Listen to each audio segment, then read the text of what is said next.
All right, good to see everybody on this beautiful day. Hope you guys are well. All right, we're going to get going here. All right, I see my ticker. I see my number. So that's going to go to 20. We're good. You ready? Mm-hmm. Anytime.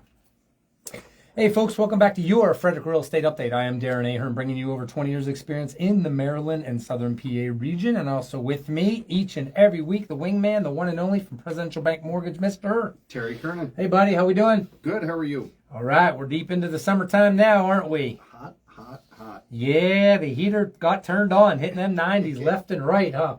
Well, I got a buddy that lives in Phoenix, and just every day is over 110 degrees, and he's handling it by hanging out at the pool, and but I just can't imagine. So hey, you got it out there. No. And that is a different heat. That is a drier heat. Yeah. It's like an oven heat, which difference between a sauna and a steam bath. Well, we'll see in the next few months if we go over 100 one time here and break any records or something like that. But all well, no records being broken in real estate, Terry. We're going to go through the numbers real quick. Total active homes for sale in Frederick County right now is 290. So we're getting there, trying to break that 300 marker. Pretty good. 160 resales. That's the highest we've seen in quite a while, I'll tell you right now. Absolutely.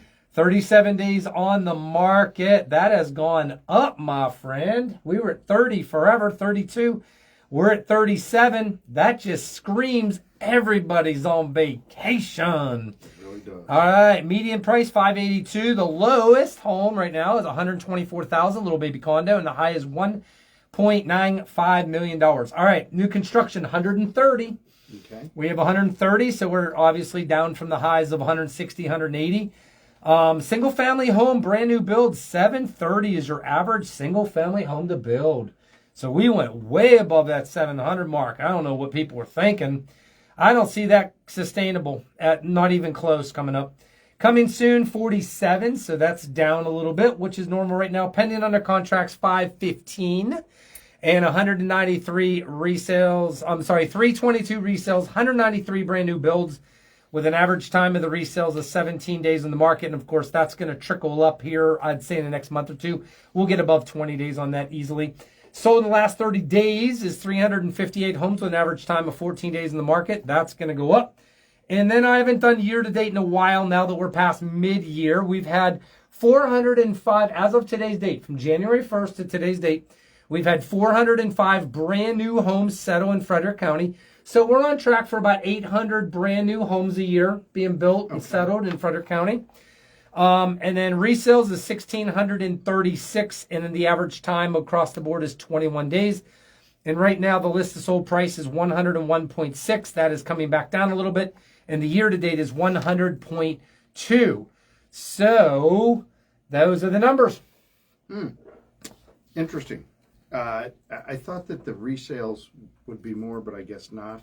No, we're 40% down. Yeah, that's a volume's down 40%. When I saw that number, and that's year to date. Yep. So 6 months, we've sold 1,636 homes that were already built. They're not new construction. Yeah, those are resales, right? Right. I thought that number would be higher, but yeah, we're going to come in. Yeah, we'll come in somewhere around resale homes. I'm hoping 2,800 maybe. It's going to slow down a little more. So I'm guessing my prediction is 2,800 resale homes in the county. And then if you take it up about 30 to 40% more than that, that's where we would have been in the heyday of the markets in COVID time when we were hitting 4,000 homes a year selling. So there's the numbers. Yeah, that's a huge difference. Oh, yeah, everybody's business and all of it. The thing is, that volume in amount of homes being sold is down by, from the height of COVID and all that, maybe 40%. And but home values, we're going to talk about a little bit. And it's flattened out even a little bit more and slowed down the choo-choo train. We're not flat. There are some price points where your value is not going up every month right now. But for 9 out of 10 marketplaces and such like that, and of course it's very local, we are still seeing a little bit of appreciation. And I think in our area, we're going to be happy with 7 to 8% appreciation across the board. I do talk to real estate friends all over the country, and There are definitely places, California and other places, Florida, where I talk to real estate friends, and they are definitely seeing home values totally flatten out across the board. They're seeing the choo-choo train is almost in neutral as far as values are concerned. And we are seeing more people, more sellers that are on the market more than 2 weeks, 3 weeks. They're starting to understand 100% now. I need to get this price down a little bit. I can't be this aggressive. And of course, we still have maybe 15 to 20% of properties having a value appraisal issues where now the buyer and seller have to renegotiate and come to some, some number that makes more sense. But the days of seeing people going 50 and 100,000 above to get the home that they want, that only happens, Terry, in really extreme rare cases. And that only happens if a seller absolutely is like a for sale by owner and they don't know how to price a property or something, other extraneous circumstances that would be like, you priced it so stinking low out of the market range that, you're going to get multiple offers like crazy and 50 grand above or something like that. So, all right. So that's what's going on. Wow, that's a lot. So I kind of see what you're talking about, where these numbers are starting to play, where you're talking about the resales going up a little bit. Okay, what I see in my market, or from a lender view, what are you dealing with? Is I'm dealing with more people that are first-time home buyers that are not only able to get a contract, but they're also being able to get a contract and be able to go through the Maryland mortgage program. So that's the first sign that there's not multiple offers coming in, okay? Because usually if you're a listing agent and you're saying to the seller, okay, we have 3 contracts, one's all cash, one's 80% financing, and one's a first-time home buyer with 5% down, and they're going through CDA to get a good rate and a good program. That one's going to get eliminated. Yeah, right? Am I right? Oh, yeah, it still is. Yeah, you can't get closing cost help. These kind of programs and things to help first-time home buyers and all that, you're not going to get those in a multiple offer situation. You better be the only person in the ring with with no Hulk Hogan's, if you will, right? Yeah. So in the last week, I've gotten 3 contracts. Okay. All first-time home buyers. Right. Let's talk real quick. Contract number 1, I'm getting them a $12,500 grant from Atlanta. Okay, that we're the lender that does the FHLB of Atlanta grant. That's a forgivable grant, forgiven over the next 5 years at $2,500 a year. Great program, okay? And it's wonderful, and the funds are low, but if you are a community partner, you get up to $15,000. Okay? Right. So it's a great program. You don't always have to be a first-time home buyer. There are some areas with community partners where we can get them 15 grand. So it's a wonderful program. But so the first contract has a $12,500 grant. I'm coming behind that, and I'm putting a $10,000 Frederick County grant. Nice. So the borrower is getting $22,500, and they are able to buy the house, okay, with $1,000 out of their pocket. So we're putting more money down, and we got the contract accepted. And when I said, well, we need to get the grants and stuff, the seller was like, that's fine. Second contract, condo, Bethesda, $400,000. I'm getting them $50,000 to pay off student loans through the Maryland mortgage program. Fantastic. Right? Yeah. Unbelievable. So that's the second one. Said to the seller, I was very upfront. I said, we are going to go through the Maryland mortgage program. We're going to help this person eliminate $50,000 in student loan debt. They have $67,000, so they're bringing $17,000 to the table. They've saved their money, so we're going to eliminate $50,000. Third contract, same scenario, except going through Maryland mortgage program, and we are doing $39,000 in eliminating student loan debt. So these are the programs that I'm starting to be able to sell again and get contracts on. So that's one of the signs that you said, yeah, everybody's on vacation.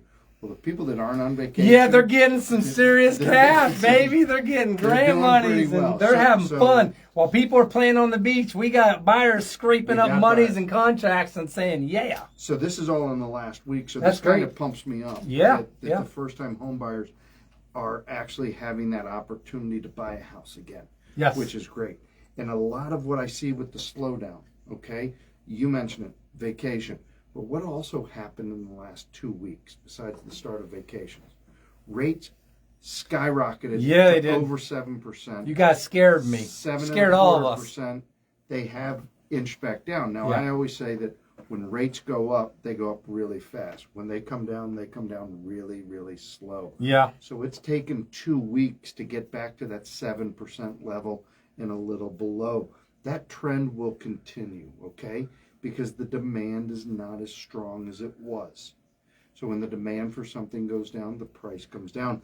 But this Wednesday, this coming Wednesday, is what everybody is waiting pins and needles on. And that is, they've baked into these rates that the Fed, against my You're not advice, listening. the Fed is going to raise it by a quarter of a point. Now, if they don't raise it a quarter of a point, What will happen? you can point to me and say, well, they must have listened to Terry and Darren, Yep. and Terry talked them into not doing it. I don't think that they should be doing it, but they've already baked in that they're going to do it. But here is what the key is. Once they come out, 2 o'clock Wednesday, Chairman Powell comes out and he gives a speech and he'll say, we're going to do this, or we're going to do this, or we're going to do this. All eyes and all ears are on Chairman Powell because he's going to dictate where the direction of the rates are going to come, and that's going to swing our rates probably in one direction or another, okay? My belief is that if they do raise rates a quarter, they're going to come out and basically say good things such as we still see that the inflation is cooling, but it's not cooling fast enough for our liking, so there may be future cuts. Something like that is going to help our rates. We're going to be down in the sixes, closer to 6% by the end of the year, is what I feel. And I think that that will start to spark the interest. So people say if you want to buy a home, is now a good time. Just listening to what I just said about the 3 people that are first-time Oh, yeah, homebuyers, absolutely. now is a very good time to buy a house. Yeah, definitely. So next Wednesday's big day. Big day. So pay attention, guys. Pay attention. Thank you. Yesterday, I know you. One of my clients I had, he had called you up, and I told him about the grants and the money and all that again. And I told him, I said, he asked me about what about credit, what about income limits, what about this, what about that. I said, hey, you need to talk to Terry. These guys, they know this stuff changes, and this is, to figure out. That's the first big step, is to find out what you can get and all that stuff like that. So he got back to me, texted me back, and he said he missed the cutoff to get the grant. He made $4,000 too much money, and it was a high amount. It's over. Yes. I can't say it on the air who it is, but it was over. It was $129,000. Their household income is. And he said, man, if I was at 125 and under, I'd be able to get a grant. And I said, well, don't go losing your job or throw away your money. Right. Don't ask your boss for a pay reduction so you can get a grant money or so. But that's the thing that people want to know, Terry, is what, with these different programs and things, what are the qualifications and income limits and all these things like that and everything else. And that's something, I don't know how much time you want to spend on it right now or you want to prepare for that, but that's something that we get a lot of since people are learning, I believe, more and more about our program, that there's grant money out there. Some of it's forgivable over time, some of it's not. How does it all work?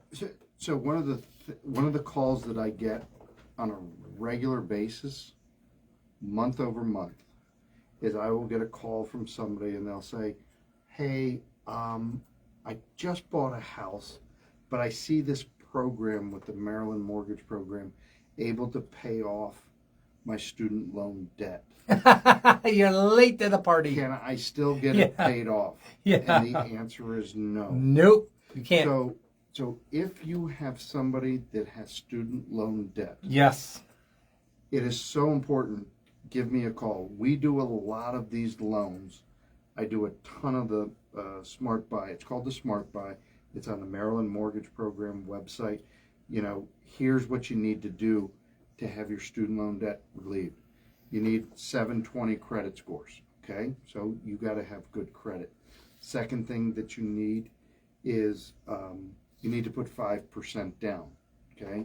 Now the Maryland Mortgage Program will also give you down payment assistance, but what we're going to do is we're going to pay off up to $50,000 worth of your student loans, and that's forgiven at 20% per year.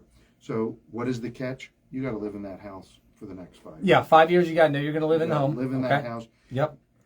The amount of people that will call me and they say, "Hey, I got a call, 2 calls last week. They were back-to-back calls. Hey, one was, I live in Chicago. I want to buy a house in Maryland, and I want you guys to pay off all my student loan debt." And I said, "Well, where are you going to live?" "Well, I'm gonna come live there and then do like a Airbnb. I'll live there sometime, and I'll do an Airbnb." That's not You can't do that. how the program works. Right. We do this. The state of Maryland does this because they want you to Stay in the be state of Maryland. Maryland Residents. Yeah. So they feel that a 5-year commitment is going to allow you to free up a lot of disposable income, Yes. which will be put back into the Maryland economy. Yep. Also, within 5 years, we're hoping that you get married maybe and start having a family and choose Maryland to be the residency that you're going to continue. It's a brilliant program. It's the only one of its kind, and it's fantastic.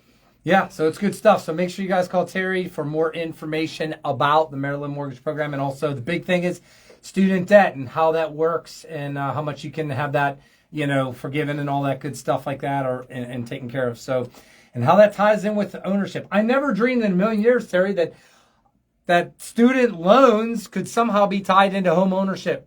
I never dreamed it. Well, Next thing you know, it's going to be, we'll pay down your car thing, or we'll do this, or we'll do that, or we'll feed your dog. I don't know. Well, the amount of people that I'll talk to them about this program, Yeah, and they'll have 40,000, 50,000 easily. in debt, and I'll say, "Well, this is a program that we can take a look at. You qualify for." No, Biden's going to pay off my student loans. He's going to forgive my Biden's going to pay it all off. And I'm like, No, okay, it's me, taxpayer. But it's like, I'm Yep.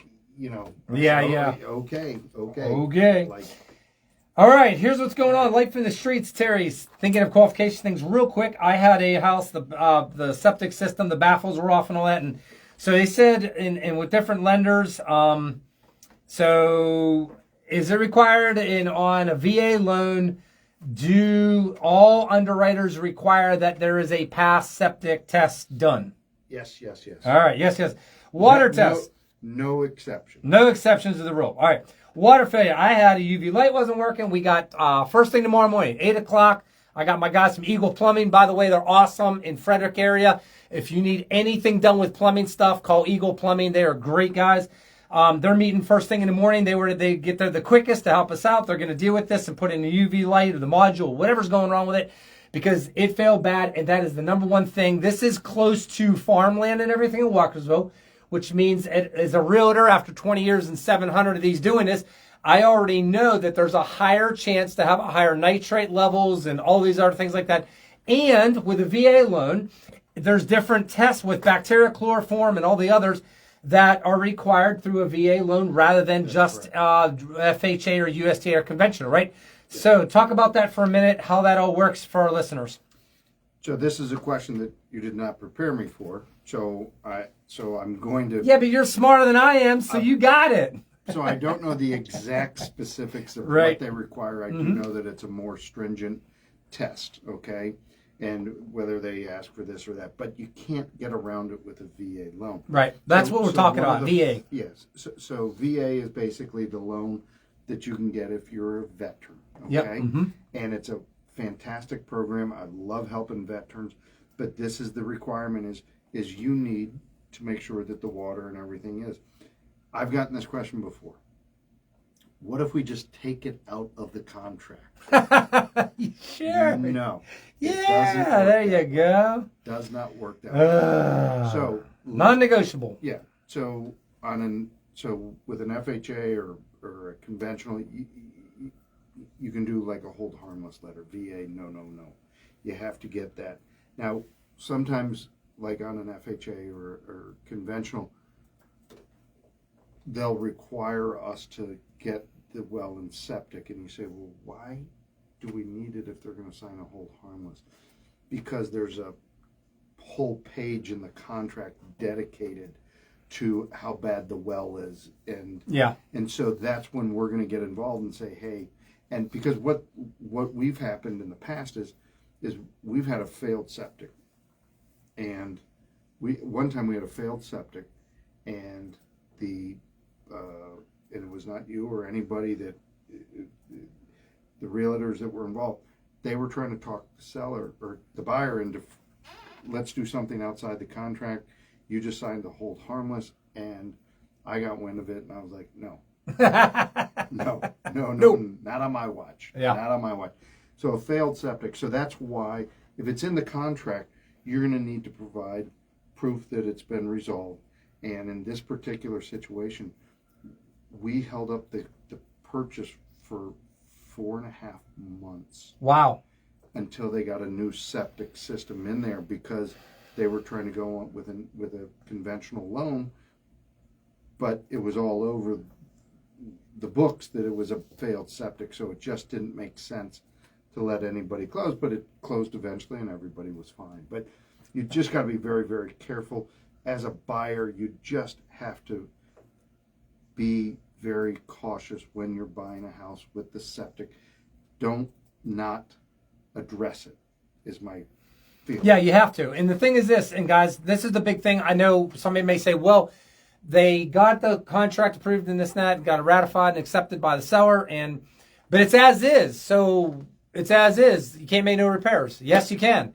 I already prepped my buyers that if anything, we put, by the way, the sellers were not willing to put in the addendum in that part where it says if there's any septic stuff needs done, whatever it is, we'll pay $500,000 to do whatever. Same with the water treatment to have it retested and such like that. No, zero.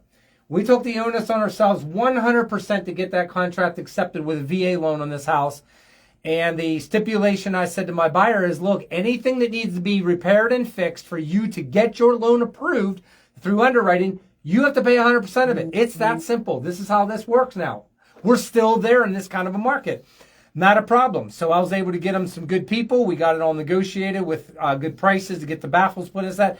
Done. Clear report, getting all that stuff there. So water, same thing. They're paying for that tomorrow, and it's all good. So this is the thing that buyers need to understand. And when it comes time to, it's a lender required repair, it has to be done. There's no ifs, ands, and buts about it. The underwriter is not going to sign off and approve the loan. And it's like bad breath. If you don't do anything about it, it gets worse. It gets worse, and it gets is worse. Not going away. Exactly. And this is the thing. A lot of real estate agents, guys, I'm going to be honest with you, they don't know how all this stuff works. They don't know the rules of the game, how to navigate through it. And we've got time elements. Time is like not our best friend sometimes. You gotta basically know what you're doing and getting the right help and all this and that. And so navigating through it, this is why we get paid the small bucks, as I say right now. Alrighty, big thing too is, this came up real fast. Terry, found out that they had treated the wood in the basement, unfinished basement of this home, and it's no big deal. Disclosures, didn't disclose, there's never been any moisture or evidence of leaks and water in the basement, but because of some fishing around, we found out that 5 years ago, this home had a water leak, and it had water in the basement. It all got remediated. It was fine. But my buyers brought up a really good point. Wait a minute. Isn't this knowledge? Why wasn't this disclosed? Well, going backwards, the new owners have only been in the house 3 years. This incident happened with a previous owner. The new sellers or who owns it, they're disclosed. That was on the other people to disclose to them. But because of that, my buyer, the seller was not required to disclose something that didn't happen during their ownership. Really? No, Okay. because it had already been taken care of way back previous ownership stuff. Makes sense. But that's on the legal side.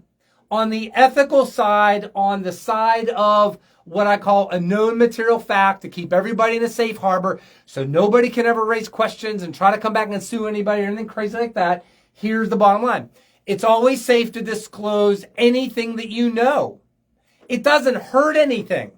It's not going to negatively affect the buyer's decision at that point because what they want to know is, since you've been living there, has there been any problems with electrical, this, that, whatever? This same property had a tree fall in the corner of the roof.